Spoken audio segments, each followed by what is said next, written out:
Native Land Pod is a production of iHeartRadio in partnership with Reason Choice Media. Welcome home, y'all. This is episode, get it, 31 of Native Land Pod, where we give it to you as directly as we can. I'm extremely excited to be joined today by none other than the Tiffany Cross, the Angela Rye, and I'm Andrew Gillum. What's up, y'all? Hey, AG. Everything is up. You look good. Everything. Yes. That is a good point. Everything is up. My Everything spirits is are up. You can tell everything is up because Angela has gone so far as to put flowers all over her wall. It's a good day. And It's you decided to put them all over your hair. I love it. The day of growth. Andrew, you missed the floral memo, obviously. Mine are What's going on? safely stowed in Oh, this. Well, okay, that's a plant, but we'll take it. Yes. It's growth. It's green. New growth. It's green. yes. His soul is still glowing. Y'all, so much has happened over the past couple of days. And I know, like me, y'all can't wait to get right in it. So on today's episode, we're going to be talking, yes, Harris taps Minnesota Governor Tim Walz to be her running mate. We'll talk a little bit more about that. Some of the folks who didn't make it, what we think this foretells for November. Of course, we want to dive across the pond over to U.S. involvement in a potential escalating war in the Middle East. Maybe get to some election news as a part of that, given this week's Tuesday's primary outcomes. And finally, we want to just illuminate for you that when Republicans are out of options, they get real dangerous, which is why we're going to be taking a look at some of the antics and tactics being undertaken right now by Republicans all over the country, and at the local, to the municipal, to the state, and obviously eventually to the federal level to try to steal yet another election. Georgia Elections Board approves new inquiry for certifying elections, and we'll let you know exactly what that means. Let's get started, fam. Let's go. So, ladies, y'all, we eagerly anticipated for about 2 weeks, not a long time, who Vice President Harris might select for her running mate. This is the most important decision, and the decision left exclusively to one person, as is often the case when she will be in the presidency, God willing. What do y'all think about the choice? Y'all know where I was, and I heard some of where you were. Angela, you were dreaming big dreams, friend, last time we talked about the Veep States. John Stewart. He may have politely declined. I don't know. Who knows? He might have. But what's your read? You know, there are a few things. I think the first thing is, before I get into any of my downsides, I think it would be really dope if we played some of Walz's sound. Andrew, I love you and Black America because y'all definitely calling this man Waltz, and it has been noted on Twitter. The blacks have added a T the to Waltz his have name. added a T. It's just Walz. It's just Then Walz. why don't we play Balls to the Wall sound real quick? Let's go, because that's exactly what he's doing. Let's do it. Like all regular people I grew up with in the heartland, JD studied at Yale, had his career funded by Silicon Valley billionaires, and then wrote a bestseller trashing that community. Come on. That's not what middle America is. And I got to tell you, I can't wait to debate the guy. That is if he's willing to get off the couch and show up. So, you see what I did there? Vice President Harris is like, She said, okay. She said, okay. You know, the thing that I really like about him is he gives Kamala Harris some cover. I think that we all know, as a Black woman running for this office, even the first time, there are a lot of things that she should be able to do given her political acumen, given her experience, that they're not going to necessarily let her do in the court of public opinion. They're judging her heavy. And I think even with this Waltz, as Andrew would say, Waltz. I got it now. I got it. Is that there are folks who are saying that he went too far. There are journalists saying that he went too far, as if they don't realize that the opposition is calling Kamala Harris not Black. They're saying that she doesn't know if she's Indian or Black. And so when you're up against opposition like that, I wonder what is fair game? Like, why does it have to be that Democrats go high when they're like low to the floor, like literally the basement, literally the core of the earth? And so I think he's got to meet the opposition where they are. So I'm looking forward to the fight in him. Some of the concerns I initially had were Walz looks older, significantly older, and we just were kind of shifting away from that ticket. He happens to only be 6 months older than Kamala Harris. I was worried about him being not particularly well known and therefore not really vetted in the press. People were like, oh, well, Eric Holder's running the vet team. That is great. That's not what I mean. I'm talking about when the stories come out about anything about his background, from DUIs to, what Fox News does about him changing the Minnesota flag to look more like the Somalia flag. The very fact that he comes from Minnesota, which is generally pretty liberal, and the fact, moreover, that his politics have shifted substantially since he was in Congress. When Walz was representing a very rural area of Minnesota, he was far more conservative based on the district that he served. I think there have been a lot of folks who've said, listen, this is someone who represents what evolution should look like, in the fact that he can say, this is where I was, this is why it was wrong, and this is why I've shifted, particularly around his politics with the NRA, which I know you would appreciate deeply, Andrew, given your own battles with the NRA. So those are the kinds of things that stand out for me. I think that there's no perfect candidate because there's no perfect human being. So to be honest with you all, I'm excited that she picked Governor Tim Walz. But in transparency, she could have named Ronald McDonald as her running mate. I think when you look at the other side of what's happening over there, spare me the concerns about anybody she was going to name. I don't. The right is always going to pick some random nefarious thing that they could pounce on. I don't ever want us to make decisions on what the right might say about a candidate. The fact is that this man is a veteran who served in the Army National Guard. He's a former high school social studies teacher. He's a former football coach. He is a hunter, which obviously as an animal lover, I don't love that. He's a gun owner. He won a district that Donald Trump also won, a House seat that was carried by Trump. And so to me, those things matter. And I trust the federal government's vetting system. And most importantly, I trust Vice President Harris and her instincts. There was reporting, according to the New York Times, that Governor Shapiro was very ambitious. He wanted to know about what his role would be. And he had to, reportedly, he had to soul search to see if he could serve as a number two. And that Governor Walz said, I'm here to do whatever I can for the team.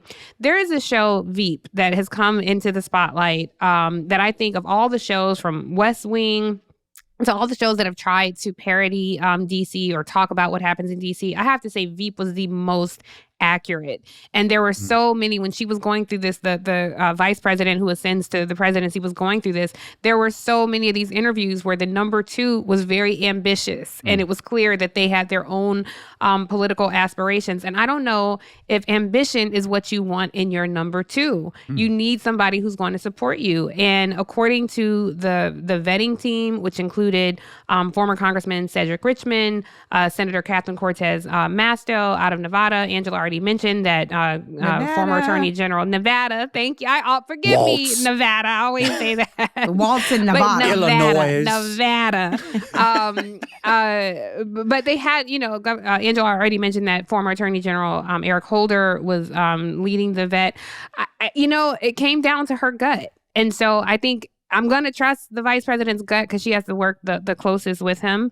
And given what we're facing in this country, I mean, my thought is let's get behind whoever she picks and what do we have to do to push her over the line. Now, when it comes to how he will be received, what's this rollout going to look like? Of Tuesday of this week, they made their debut in Philadelphia, crucial city, to the battleground state of Pennsylvania. I thought it couldn't have gone better. To the point about the couch, I thought I completely echo Angela's thoughts. Like, it's ridiculous that we are going to compare, this kind of the throwaway laugh line about the couch. And just as background for those of you who may not know, there was somebody who tweeted that in the book Hillbilly Elegy, J.D. Vance said that he had sex with the couch, which essentially, like, the alleged passage was that he, like, put his hands together and gyrated, hunched, as we would say, with this couch. Now, the person later said, they added a page number and everything,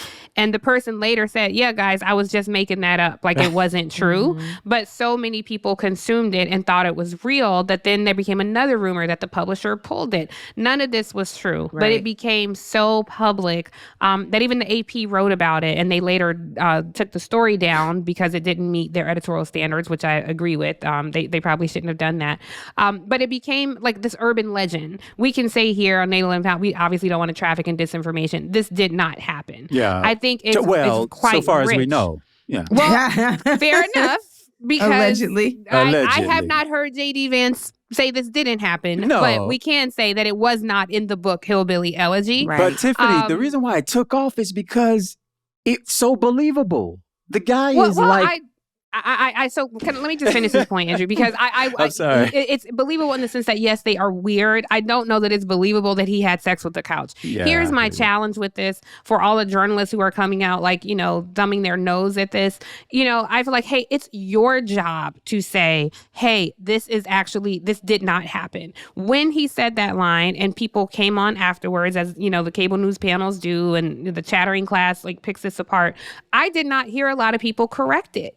I just heard people say, oh, what a great line about the couch. They neither explained it nor corrected it. Yeah. That's a fail on your part, not the governor's part. He is a candidate. And if they're going to if they're going to rib each other on things like this, then journalists have more of a responsibility than to cover this like it's the Drake Kendrick Lamar beef. Like, this is not sport for us. These politics and policies have a dire consequence to the people who are on the receiving end of it. And I think the reason why you have so many cable news panels just kind of parse over this kind of thing and move past it and have all this inside baseball talk is because they're rarely impacted by this. We're looking at this like, how is this going to impact my mom's Medicaid? How is this going to impact my health insurance? How is this going to impact my mortgage? How is this going to impact where my kids go to school? And so because they're failing at their job in terms of fact checking and deciding what's a joke and what's real and what's reality and what's something to laugh about and what's not, I just think it's quite hypocritical of them to criticize Governor Walz, or as my people say, the community says, Governor Walz.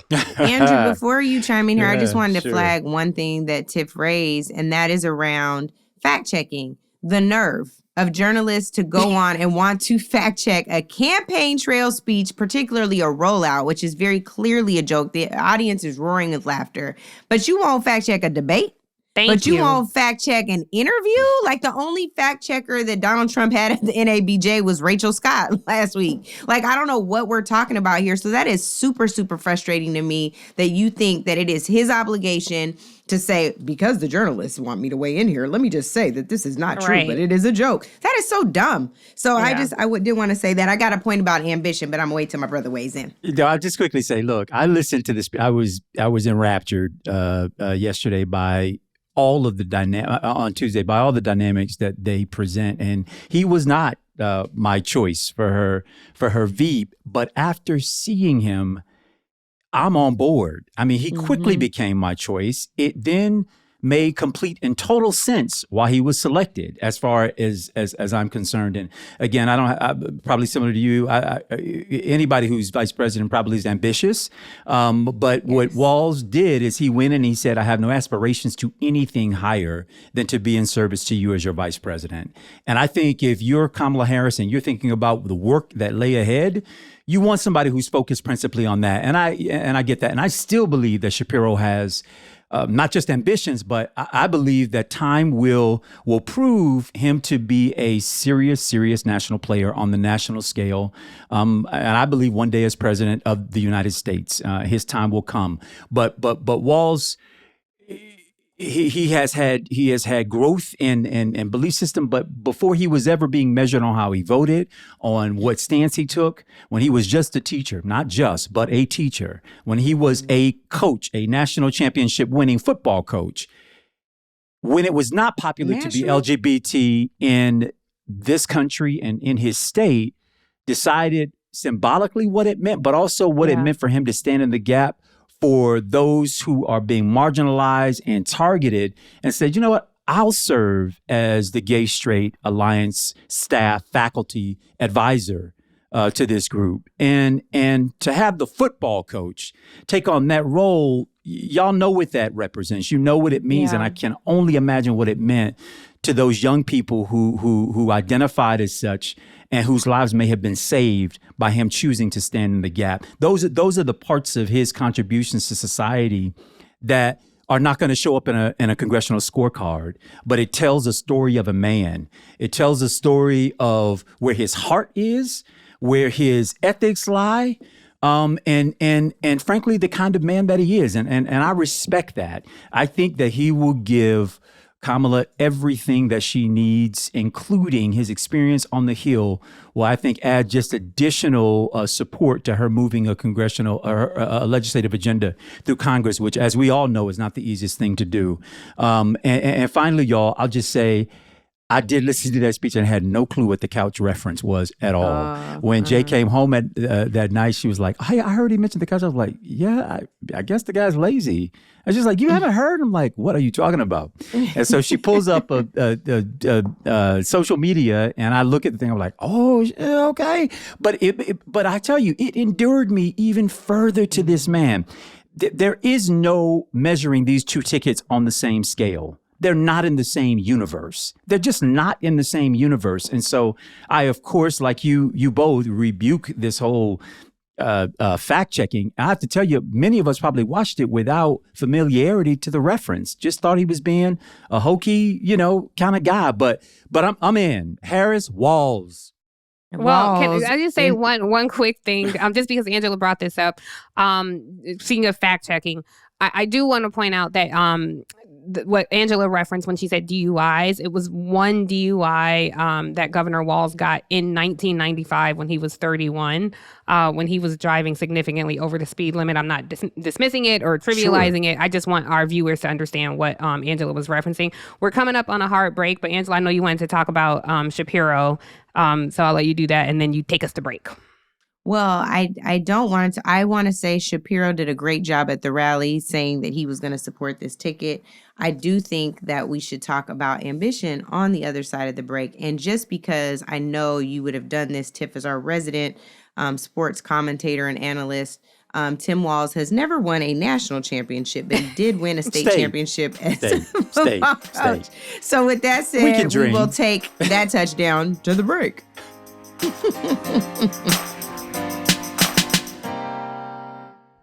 I want to talk about Tim Walz because, Philly, in a minute, he's going to come out here, and I want you to give him a whole lot of love. Tim Walz is a great man. Tim Walz is an outstanding governor. Tim Walz is a teacher. Tim Walz is a guardsman. Tim Walz is a great patriot.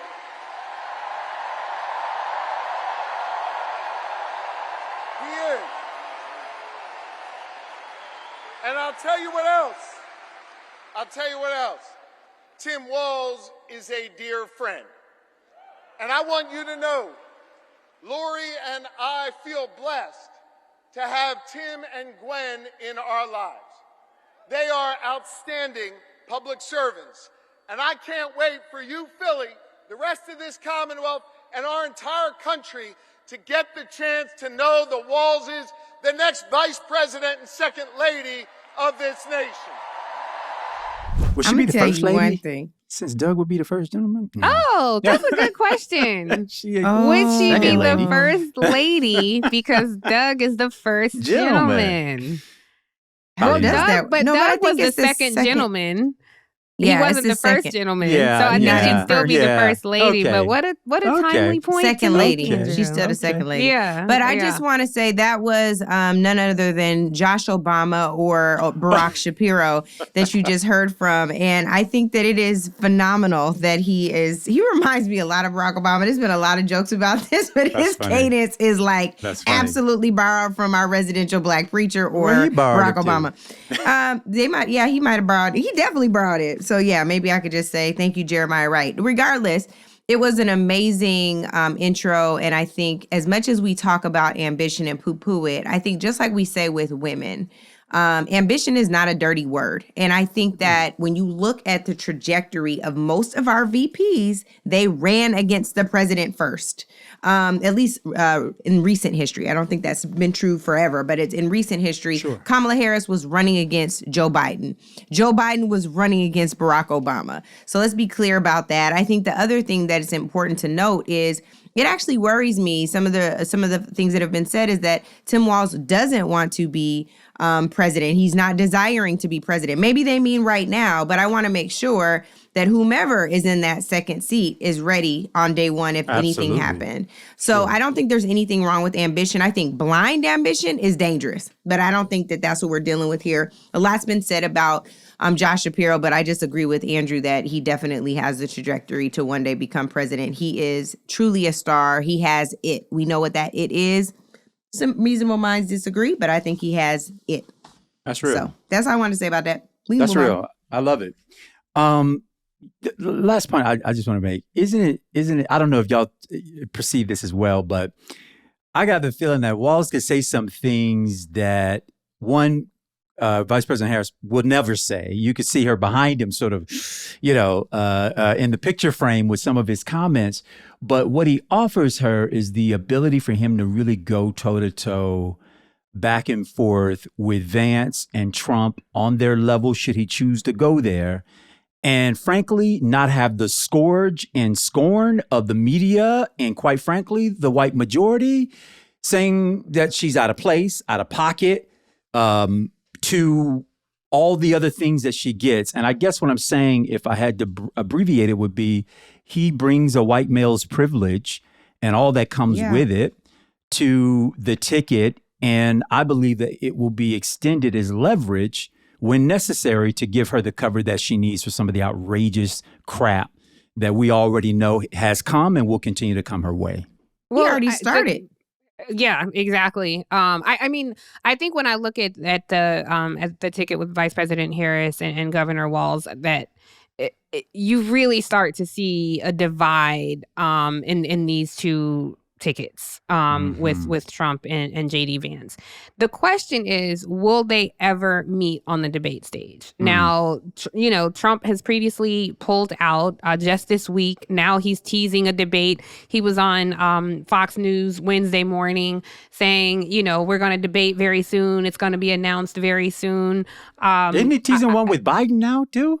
No, Biden's gonna come to the convention. No. On his which is not even worth mentioning, to be honest. But it doesn't matter. He didn't say anything. Yeah. So next, but I think that is the question though. And Trump had countered saying I would love to debate Vice President Harris on Fox News with a live audience. I know we disagree here. I do not want a live audience. To me, put Vice President Harris and let her square against Donald Trump. I don't need comments from the peanut gallery. I don't need a bunch of cheers.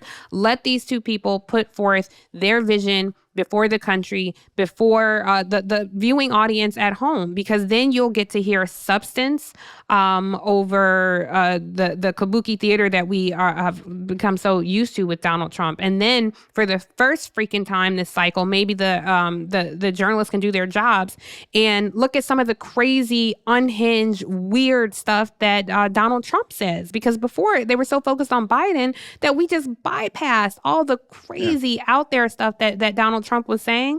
I also think it would be a good distinction to have between JD Vance and Governor Walz. Like, let these two gentlemen go out there and debate.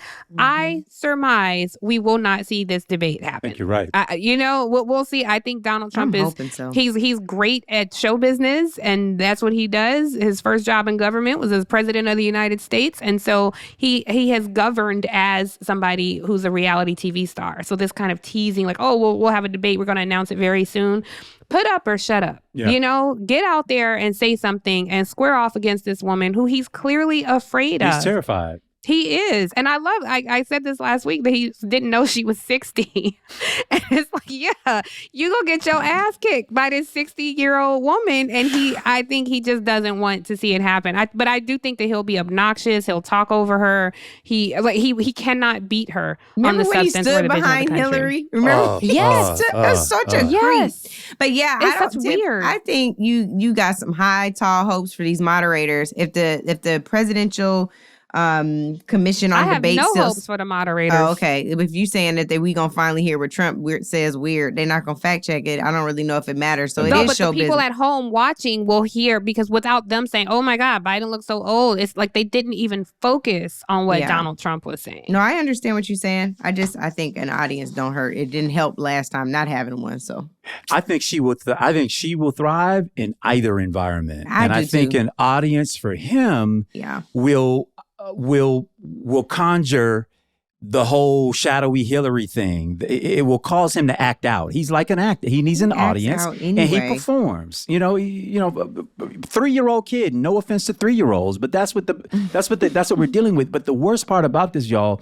and I know y'all know it for yourselves, is there is no way Donald Trump is going to receive an iota of scrutiny for any of the outrage that comes out of his mouth. And J.D. Vance thought that same grace was going to inure to him, and it isn't. It stops with Trump.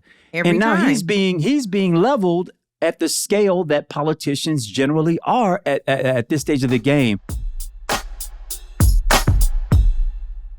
Now, Tiffany, I know that we've been focused a lot domestically, but there's some things internationally going on that undoubtedly is going to have impact, and has already begun to have impact, I would argue, on domestic politics. What's up?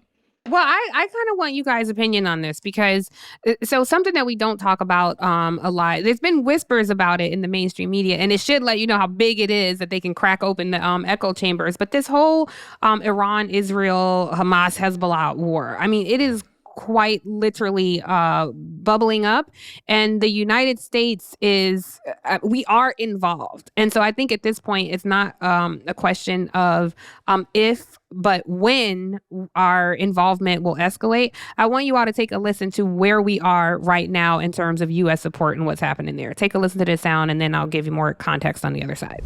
And more U.S. forces are heading to the Middle East. The Pentagon sending the aircraft carrier, the USS Abraham Lincoln, several cruisers, several destroyers, as well as an additional squadron of fighter jets. The White House says the goal of these forces is to try to deter Iran from carrying out an attack in the first place. I gotta say, both U.S. and Israeli officials are pessimistic that is going to work. They expect that this attack is coming, and it is now just a question of when.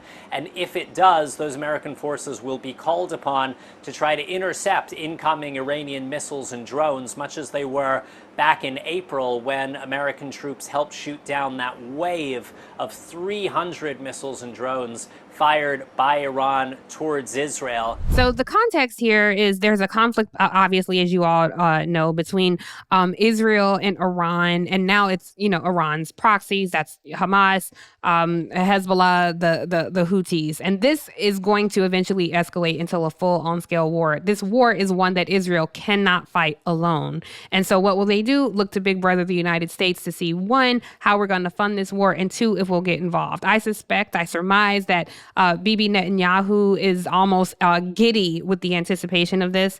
I think he is almost daring Iran to do something, because it will force the United States' hand. Now, President Biden, who is still the commander-in-chief, it will be up to him how we engage in this war, at least until January. My curiosity about this is, should this continue to escalate, and by all indications it will, if we are engaged in conflict, what impact will that have on this election, given the historic nature of this candidate? We have never before had a female commander-in-chief. We did briefly in November 2021 when President Biden had to go under, and he briefly released command to then Vice President Harris. That was the first time in American history that there was a female commander-in-chief. I wonder what impact this will have on those hardcore military people who've been swayed and said, well, we know we don't want Donald Trump, but yes, we'll be willing to vote for her.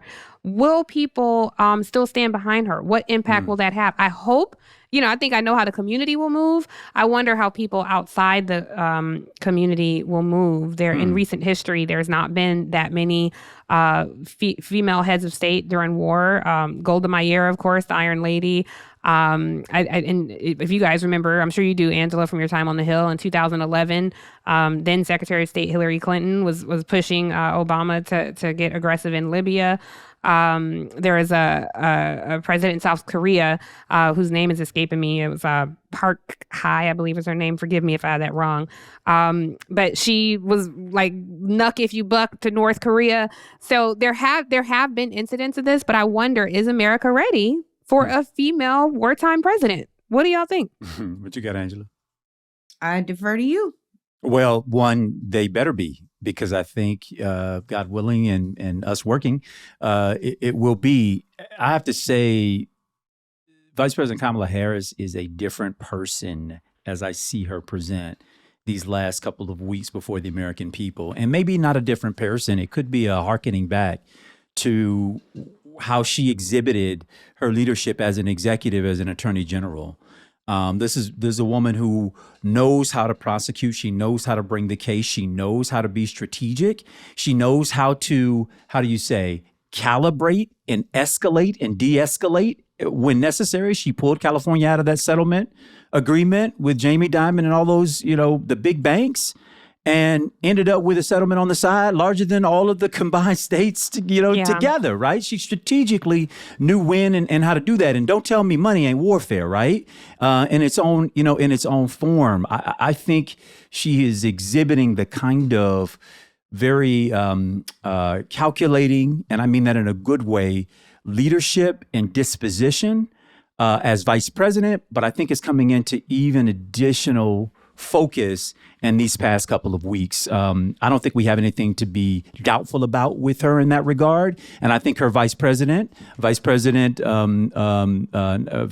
nominee Walz, and his military experience will further buttress her here. Yeah. And by the way, compare that to the other ticket, and none of it exists. Yeah. Cadet Bonesters never served. We know that. J.D. Vance he did serve in the armed services. But Ange, I hear your point on the banks. And look, another thing about this is while she's campaigning, she is getting briefed on this situation routinely. Right. Secretary of State Tony Blinken came out and said the White House is briefed on this. They were updated on Monday.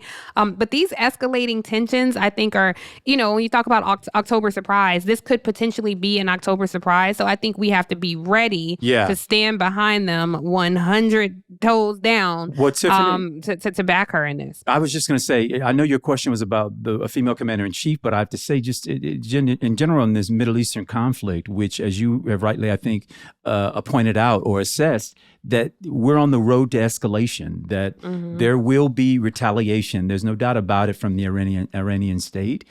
Their proxies, probably for sure. And I think the United States has made very clear by the triangulation of its assets, military assets, the deployment of additional military assets, not only while we're saying deterrence, there's no doubt that the U.S. military will respond to an attack on Israel at a time and a place and a method of its choosing.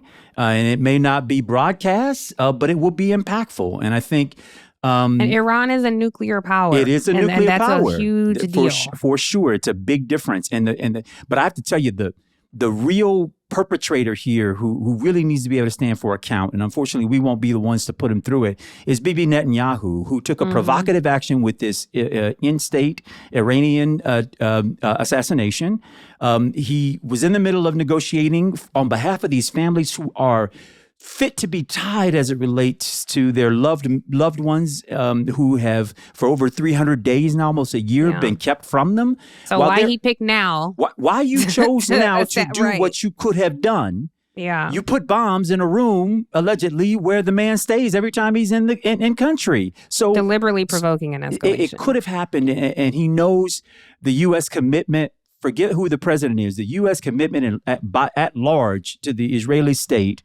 since the 1960s is undeterred, and we will be there. And so I just hate that this guy's able to force our hand on something like this, and possibly have pretty impactful weight on the November election. I just hope people make the right choice and the right decision in this. And Angela, I just got to ask, while we talk internationally, we think it has no impact on what's happening domestically. We know that there have been elections, primary elections this cycle, wherein the most well-funded Israeli lobby, AIPAC, has been involved in many of the races for people who we know that we care about. It seats around the country. I'm curious to know, after we come back from this break, whether or not you derive any impacts on the American elections that have occurred this far and obviously in November. We'll get to your answer when we come back from break. Let's pay some bills.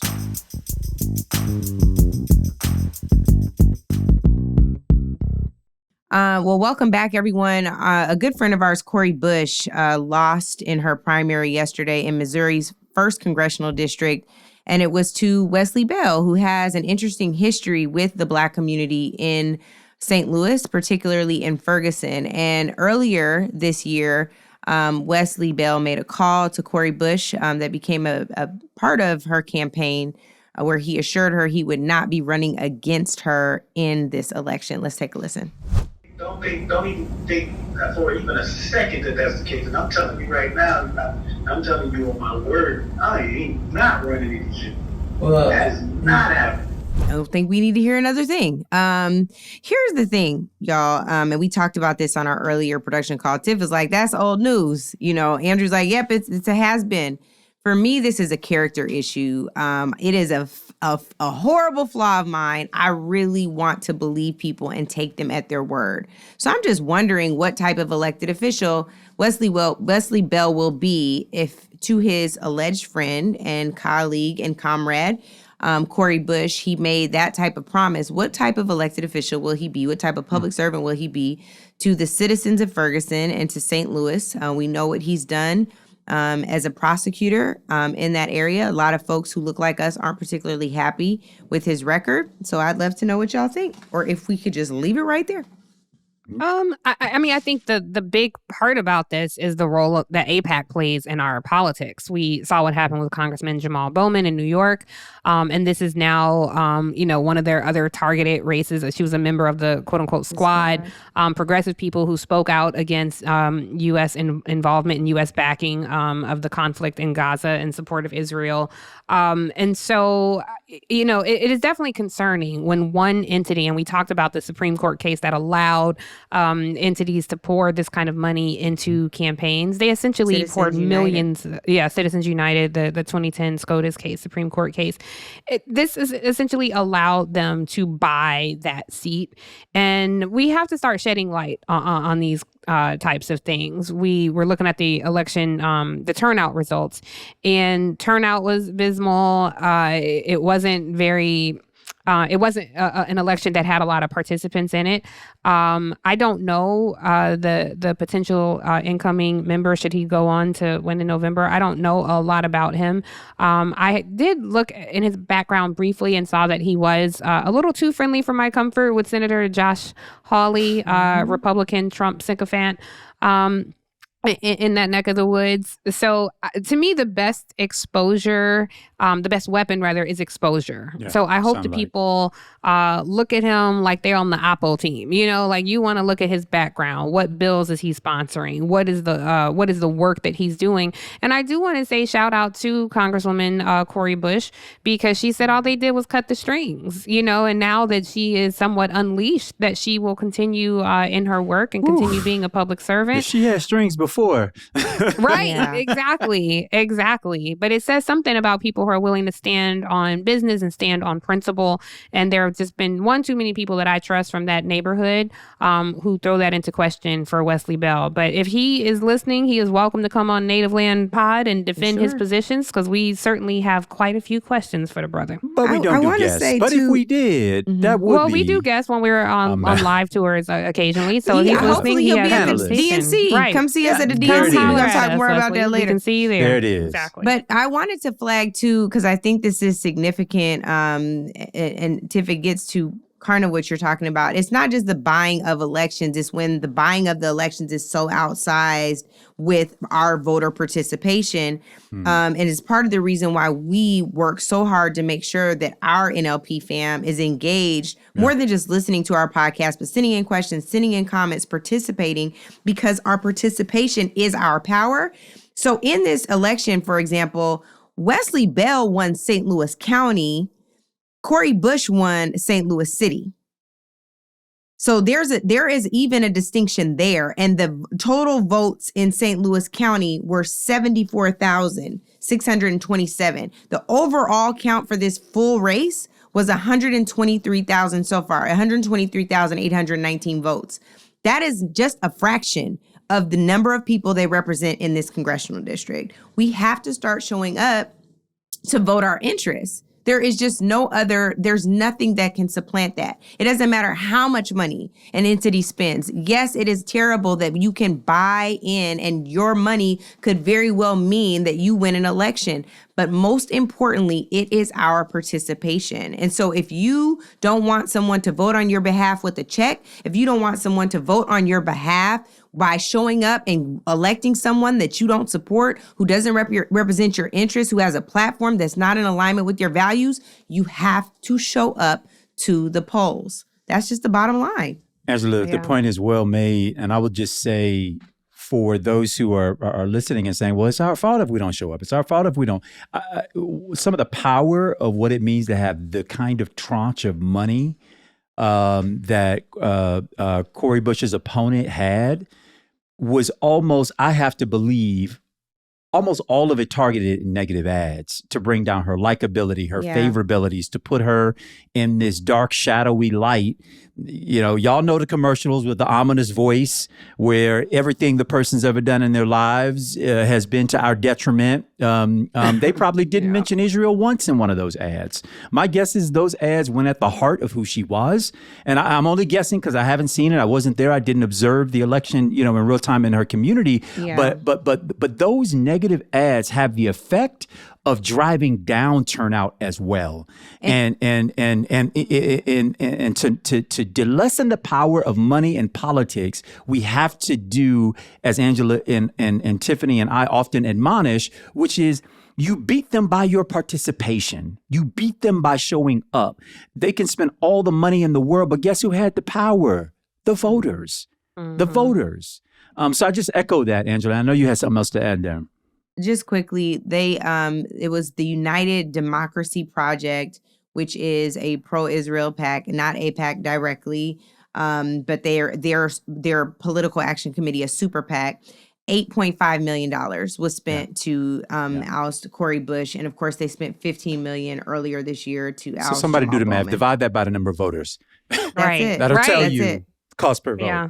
Yeah, but they absolutely focused on Gaza, and they focused on her voting against the infrastructure bill without context. And I think that is the other part. Like, it is incumbent upon us to tell people the full story when we talk about, again, folks who are our friends, folks who have been allies, not just to this show, but to our values. I think it's really significant that we talk about these things. So, and money in politics, though, my brother donated to a presidential campaign this year for the first time. Nice. And I think shout out to my brother, who's biggest fans of y'all's. But I think one thing, we've all worked on numerous campaigns in our lifetimes. And one thing I know, people are going to max out to you. There is a certain group of people, they just going to max out because they're playing it safe. Like, yep, here's the max. I've checked that box. When somebody sends you a $5 check or a $20 check, baby, that's a vote. That is a vote. That is somebody that's so dedicated to you that they willing to knock on doors. If they can't knock on doors, they're going to make phone calls. If they can't make phone calls, they giving you their last few little pennies because they believe in you. So, Tiffany, those big checks don't always do the trick if we vote with our conviction. I remember in my primary, and Angela will remember this as well. We were coming up last on fundraising of all 6 of my opponents, right? But I kept I kept celebrating the number that we had the largest number of small donors of any candidate. Yeah. At many intervals throughout, and it was exactly what you said. When I saw that $5 and that $2.50 on rotation coming through, it puffed me up in a different kind of way. Now I would have loved that 5 million and that 5,000 check or whatever. Yeah. But it was that individual that showed me that not only were they investing, they had skin in the game. Not only were they going to show up and vote, but they were bringing some folks with them. That's how dedicated you are when you are on a rotational gift to somebody at $5, a sweep every other week. I mean, that's big. Here's the question, though, because I do so there's apathy out there, right? There certainly was before Vice President Harris got in the race. Now she's in the race. There seems to be some renewed enthusiasm among a lot of people, but there's still a significant level of apathy. Even in this country, a lot of people just don't participate in the process. What will it take for people? Because we've already seen the danger. We've already said, oh, but Trump is coming, and it's dangerous, and we got to vote for democracy and all those things, and that will move some people. Yeah. What moves the most people, though, is being inspired. When President Obama ran, people were inspired. I knew a guy in my neighborhood, my old neighborhood. It don't matter how. Well, he had a pit bull, and he was like a quadriplegic, and I used to walk his pit bull for him. But he was just, he had some characters around his house all the time. And one of the dudes was there, and most of the people there had served jail time before, prison time to be precise. They had served prison time. I knew all that without you saying. I listened to your description. All right. Well, I figured y'all would know, but for the people who may not know, I used to go over there and say what's up to them and chill with them sometimes, especially when I was dropping off the dog. But the one dude told me that in 2008 there was a warrant out for his arrest, and he knew that at some point they were going to catch up with him. And he didn't know how voting worked. He's like, if I show up to vote, will something be triggered that I'm going to go to jail? So on election day, he packed up all his stuff and treated it like he would not come back home because he wanted his last action to be casting a ballot for President Barack Obama. He was willing to risk jail time to make sure that he showed up and cast a ballot for this man.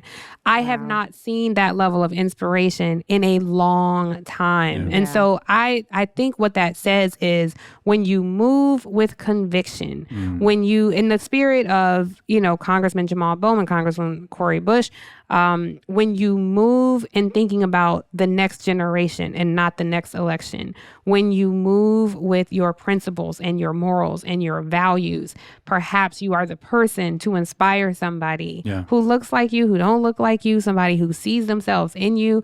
And I don't know how we do that at the local, state, and federal level, but that's what it takes. That's what it takes to get people to get off Instagram and, stop looking at what celebrities do and what. How can you be as excited about what's happening in politics that definitely has a direct impact on your life, not who wore what on the red carpet? I don't know how to do it. And it's no shade because people tell me you can't shame people into voting. You can't judge people into participating. Andrew, you inspire people, people, even now, people are like, Andrew, what are you doing? Get back in the game. When we were at Essence, all the people were yelling, we voted for you. We miss you. And the mainstream media overlooked you completely, but you inspired a generation of people who are still inspired. So I don't know. I don't know how we do it, but it's necessary. What? I think it exists in so many more places than we get to highlight. I think about some of the happy warriors that I know, because I kept thinking of Tim Walz as a happy warrior. He's willing to take the fight, but he's going to smile all the way through it. And then I thought, am I buying into the sort of the white mentality of that's innocent, and if you were black, you could get off with that? And then I started thinking, literally writing down black electeds who I thought disposition was sort of a happy fighter. They went joyously into the fight because they had purpose to what it was that they were doing. And I do think those people exist, but we have to be the last ones, the absolute last ones to give up on us. Everybody else is going to. They will count us out. I didn't have a goddamn poll leading the entire time, including the weekend before the election that put me in 5th out of 5 people. But God, 1, but 2, but people. People making the choice to get up, go out there, know that it's the one thing that you and the millionaire share in common, that one vote. And that's why I keep saying we get these questions of what celebrities are doing and what concerts could be had to move people. There is no more powerful player to move people than you. That's why we keep saying a ride with five. And y'all, this is going to be the time to do it. If there ever was one, this is going to be the time to do it. But let me just share, and I'm going to toss it to Angela and introduce this.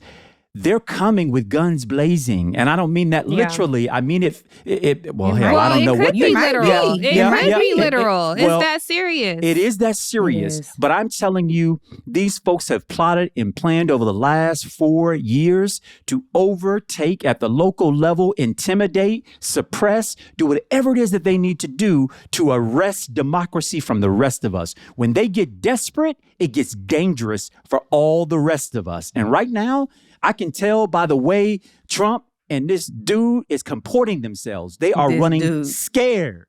They're running scared. I love dude this on the couch. A cornered, wounded animal. They're Come desperate. on. They have nothing to lose. And in Andrew, fact, we will Donald not Trump spread misinformation on this podcast. Everything to lose. He is running this race like his life depends on it, because it does. If he wins, all the criminality goes away. If he loses, he will be held to account and largely, I believe, will lose his freedom for his remaining days on this earth should Kamala Harris win and he be held accountable for what he's done.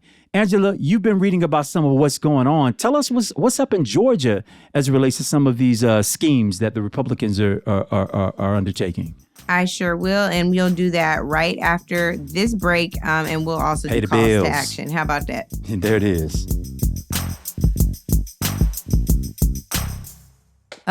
Just on Tuesday, Georgia's state election board ruled that county election officials can make a quote, reasonable inquiry before certifying election results to the state, which means that they are gearing up for a fight this fall. What we know from the last election, the case that is before Fulton County's DA, Fonnie Willis, that has been put on pause for we don't know how long, perhaps indefinitely.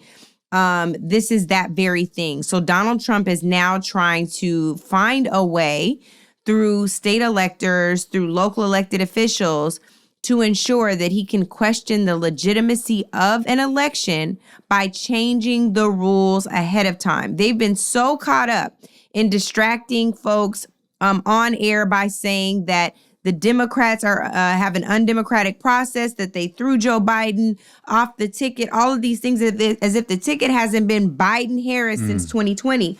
She has every right. Now, we talked about on this podcast that they would have thrown her off the ticket. Now we got a different type of undemocratic problem. She's on the ticket. This man is saying when it is Kamala Harris versus Donald Trump in the election on November 5th, if Kamala Harris wins Georgia, this is just the first state we know about. There are other states coming, we're sure.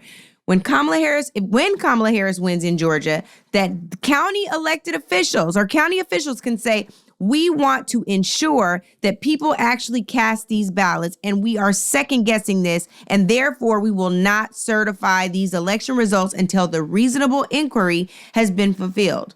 Andrew, you know firsthand. Yeah. Can I just really quickly before we move on? I just want to give a little context to this. So one, Angela mentioned that it was the state election board. This is a Republican-controlled state election board. Two, reasonable inquiry here. That is key because that is the point that they are trying to stoke post-election chaos. Three, I think it is important every single time we talk about Georgia and the fuckery that goes on there, that we remind people that this is the state where Donald Trump placed the call and asked Republican election officials to find him 11,000 votes. The media that is the were, case I think, that Fonnie Willis is trying. That's right. Precisely. I think it is the media praised those election officials with not doing that, as though they get credit for doing what they were supposed to do. And I thought it was inappropriate to praise them because those same people were a part of a party that has practiced voter suppression in Georgia for years. Angela said it's not just Georgia. This is right. We don't have to wait for the other states to come. It is happening right now. In Arizona, conservatives right now are targeting the state's election manual with several lawsuits happening right now in Arizona, in Nevada, as I'm supposed to say. That's good. An official in the state's second largest county there has refused to certify election just because they didn't like the results. And so now they're embattled in a lawsuit. Since 2020, members of state and local election boards have challenged not certifying elections more than 20 times. This is across 8 states, and this is all according to Protect Democracy, which is a nonpartisan group that tracks these things. During the 2022 midterms, there were plenty of conservative and rural communities that tried to hold up state election results, citing the same debunked voter fraud claims that Donald Trump has. This is concerning in Georgia because they have literally sent people to jail over these things, which I've talked about, the Putnam 10 here before. The Republican governor there, Brian Kemp, who Donald Trump attacks all the time, is, if you Google him and voter suppression, he is the key of it. He has literally weaponized the GBI, the Georgia Bureau of Investigations, targeting people who do this kind of thing. So they're controlling the field, they're controlling the rules, they're controlling the play. Georgia is now officially a purple state. So this is something that we should be terribly concerned about. But for all my ATA lens, you'll appreciate this. It won't be over to that fat girl indicator saying. So we got a battle on our hands. Greater indicator. That's right. Well, you know, I'm from Marietta, where it's better. But it's all good. You calling them out. Well, Angela, Tiff, we're not the only ones concerned. Our listeners are concerned too. Let me toss to this question, and we'll pick up on the other side. Hi, Native Land Pod. I'm Leah from Dallas, Texas. I absolutely love the pod and have shared it with everybody I know. Throughout the Midwest, in several counties, like 70 of them, Republicans have a plan to refuse to certify election results, thereby impacting the ability of that state to certify their state results. What can we as the voting public do to expose and pressure those local officials, aka conspirators, to stop that nonsense in its tracks if they try it? Thanks. Blessings. I love that, and blessings right back at you. Such a sophisticated question, and y'all, we were barking up this tree before going to the question. It's important to know. I want to assuage some concern, and then I'll get to the recommendation, which is every state has timelines around which local, municipal, and county level election results must be certified. It's usually within 3 days after the election has taken place. Some are 5, but you can refer to your local and your state statutes to learn what that is. After that point, there is then a state deadline by which certification must be had in all the counties in the state. If those certifications are not had in those counties and those elected officials refuse to do it, our jurisprudence system has a history of removing those elected officials who refuse to certify after being mandated to do so by the court and replacing them with individuals who will then certify those election results. Then there is the timeline at which the state must certify in time for the Electoral College to convene, and then those votes be transferred to Congress, which must happen by a date certain, for Congress to then count those electoral votes and declare the ultimate winner. Why do I go through that? I go through that because there are a lot of stages to this thing, and what Donald Trump and his sycophants have done in standing up legal organizations around the country to pursue this tactic is to build in the American people the belief that there is true fraud in the system. If you disagree with the outcome, it must mean that something fraudulent has happened in the system. I saw this firsthand in Florida during the 2000 election when they bust in congressional staffers on the Republican side and Republican conservative organizers from around the country into Broward County, Palm Beach County, Miami-Dade County, having ruckus rallies in the lobbies of these supervisors of elections offices, which are largely held by Democrats who were elected in those counties, trying to basically intimidate them to do the job that they wanted them to do. In this case, they wanted them to stop counting so that the state deadline would hit for certification, and any votes that are not counted by that point cannot be entered into the states or that county's tally, right? They wanted to disrupt the system. And my bet is Trump is attempting to do the same thing by sowing these types of seeds. What can we do? Great question. We can also activate at the local level. Most county elections offices are staffed by local volunteers, retirees, people who take time off to work the elections, folks who stand as observers to make sure that there's not voter intimidation or misinformation being given out to voters. That is you all. If you have not already and you believe that you may have the time, please, please, please, within your own cities and counties, figure out how you get access to the training, sign up as a volunteer. I know they pay stipends in many counties, cities around the country, and volunteer. That way you get eyes on the process if you cannot do that. Number 2, when they start showing up, we show up. In fact, let's get there before they get there, because the shenanigans that they're going to attempt to undertake in Atlanta, in Fulton County, in Philadelphia, in Arizona, and all parts of Texas, what they are going to attempt is to sow seeds of chaos. And they want their voices to be louder than theirs. Y'all, we're not having it. They're not stealing this thing. They're not taking this thing. There's no subterfuge. There's no theft whatsoever. We are going to certify that Kamala Harris and Governor Walz, who would then be vice president-elect, are able to be duly sworn into office in January of 2025, because that will be the outcome that the American people chose through the Electoral College and through the popular vote. I claim that thing right now in his name. And now, y'all, we're about to move to our CTAs so that we can give the people back the rest of their day. Thank y'all for listening. Angela, what you got for your CTA? Well, we are getting ready for Souls to the Polls, or as Andrew says, Arrive with 5. And so our ask is that you all will participate in our very unconventional polling firm here at Native Land Pod. We are going to be sending you questions that we would like for you to answer by Tuesday of every week, starting with this week. And we are hoping that you all will weigh in. They will be simple yes or no questions, because there's probably not a lot of space for comments. But if you have comments, you know that you can also still submit those via our Instagram DMs every week along with those questions. So please participate in our poll and practice voting every Tuesday. This is not voter fraud. It's just a warm-up exercise in case the Republicans come for you for trying to cast too many ballots, okay? Love it. Tiff, what you got? I'm going to give a shout out to Chi-Town. If you are in Chi-Town, pull up. Native Land Pod is headed your way. We will be on the ground for the DNC happening August 19th through the 22nd. I will be posting later on my Instagram Angela's personal cell phone number, so you can text her to find out where we'll be exactly. I believe that's doxing. Is that doxing? Are you doxing me? Yes. Just make sure you follow us on Instagram, because we'll let you guys know where we're going to be. But we will be broadcasting from the floor. We won't be doing gavel to gavel coverage, but we will be broadcasting from the DNC. So hopefully we'll get to see you all there daily, every day at the DNC. Hopefully we'll get to see you there. Chi-Town. And one thing I will not be doing, no shade to the Chi, I will not be eating any of that nasty deep dish pizza. That is not the move. I know, I'm sorry, Andrew, but I let's don't leave like her. it. Andrew, we're going. Andrew, we're going. Let's leave her. For sure we're going. Yes. For sure. I'll try it, but it's in the bread. every time I try it, I don't like it. You'll try it. You try it. I mean, it's like I'm eating a loaf of bread with some sauce on. Oh, it's in the dough. So good. Tell us where we need to eat, though. Like, okay, if you want us to try deep dish, where's DM us, leave a comment, something. Tell us what's going the on. Deep dish, what's going on, where we should Tiff go just in the had Chi. a bigger pivot than Walz's policy on.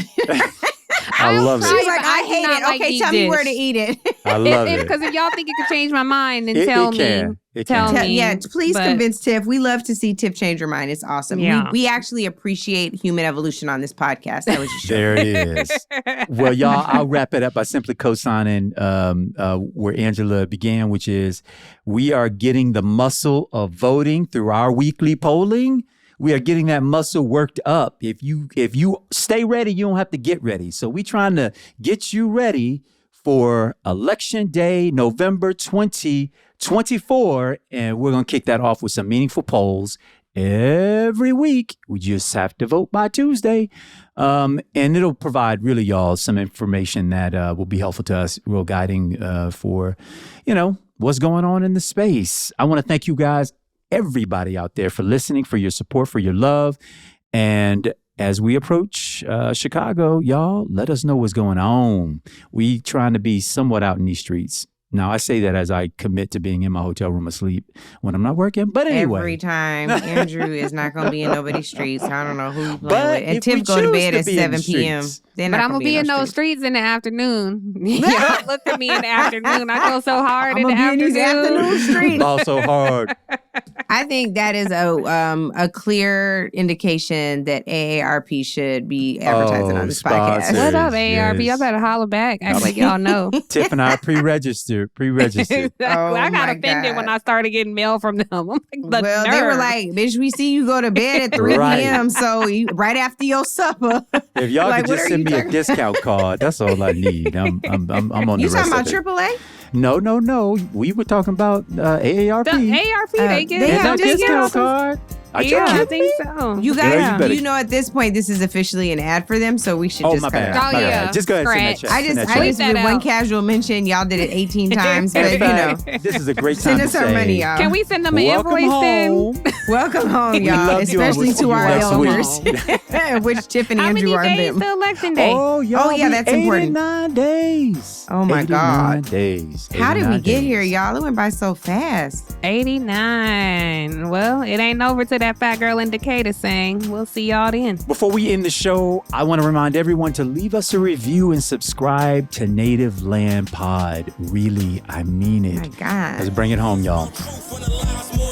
Thank you for joining the natives. Intentional with the info on all of the latest. Rod Gillum and Cross connected to the statements that you leave on our socials. Thank you sincerely for the patience. Reason for your choice is clear. We're so grateful. Took the oath to execute roles. Yeah, faithful. Preserve, defend, and protect the truth, even if painful. Welcome home to all of the natives. We thank you.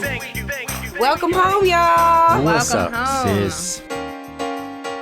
Native Land Pod is a production of iHeartRadio in partnership with Reasoned Choice Media. For more podcasts from iHeartRadio, visit the iHeartRadio app, Apple Podcasts, or wherever you listen to your favorite shows.